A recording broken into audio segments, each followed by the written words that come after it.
నమస్కారం. ఆదాబ్ హైదరాబాద్ న్యూస్కి స్వాగతం. ఈరోజు హెడ్లైన్స్. అజ్మీర్ దర్గాకు చాదర్ పంపిన ప్రధాని మోదీ. నోటిఫికేషన్ జారీ. 2 స్థానాలకు ఉప ఎన్నికలు నిర్వహించనున్న ఈసీ.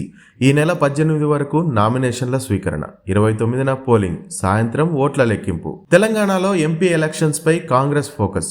మంత్రులతో కాంగ్రెస్ అధ్యక్షుడు ఖర్గే భేటీ. 14 ఎంపీ సీట్లలో గెలుపే లక్ష్యంగా దిశానిర్దేశం.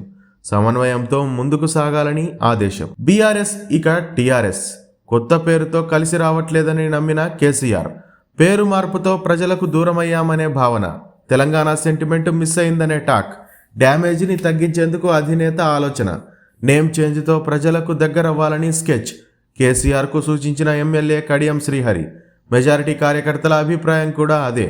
పార్టీ అధినేత కేసీఆర్ దృష్టికి తీసుకువెళ్లాలని సూచన. నగర శివారులో భారీగా గంజాయి పట్టివేత. తెలంగాణ ఎక్సైజ్ పోలీసుల ముమ్మర తనిఖీలు. పోలీసుల అదుపులో 8 మంది. రూపాయలు 7,50,000 విలువైన గంజాయి. జమిలి ఎన్నికలకు మేం వ్యతిరేకం. ఇది రాజ్యాంగ విరుద్ధమన్న మమత. సంక్రాంతికి 4,484 ప్రత్యేక బస్సులు.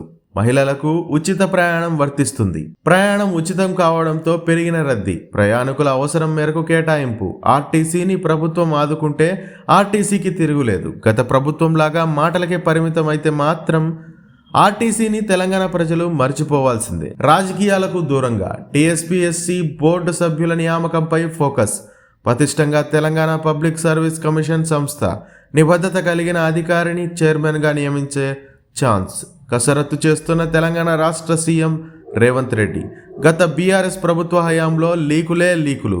ప్రక్షాళన దిశగా కసరత్తు చేస్తున్న కాంగ్రెస్ ప్రభుత్వం. సీఎం రేవంత్తో గూగుల్ వైస్ భేటీ. రాష్ట్రంలో పెట్టుబడులపై ముఖ్యమంత్రి వైస్ ప్రెసిడెంట్ మధ్య చర్చ. నాణ్యమైన సేవలు అందించేందుకు తమ వద్ద సాంకేతికత ఉందన్న Chandrashekar. Google maps, Google earth ప్లాట్ఫామ్ల ద్వారా సాధ్యమయ్యే రహదారి భద్రతపై సమావేశం. అబద్ధాల ముందు అభివృద్ధి ఓడిపోయింది. కాంగ్రెస్ దుష్ప్రచారం వల్లనే ఓడిపోయాం. అయినా 3వ వంతు సీట్లను గెలుచుకున్నాం. పనులు చేయకుండా ప్రచారం చేస్తే బాగుండేది. ఓట్ల తేడా కూడా కేవలం 1.85% మాత్రమే. కలిసికట్టుగా పార్లమెంట్ ఎన్నికలలో గెలవాలి. మహబూబ్ నగర్ సమీక్షలో బీఆర్ఎస్ నేత కేటీఆర్.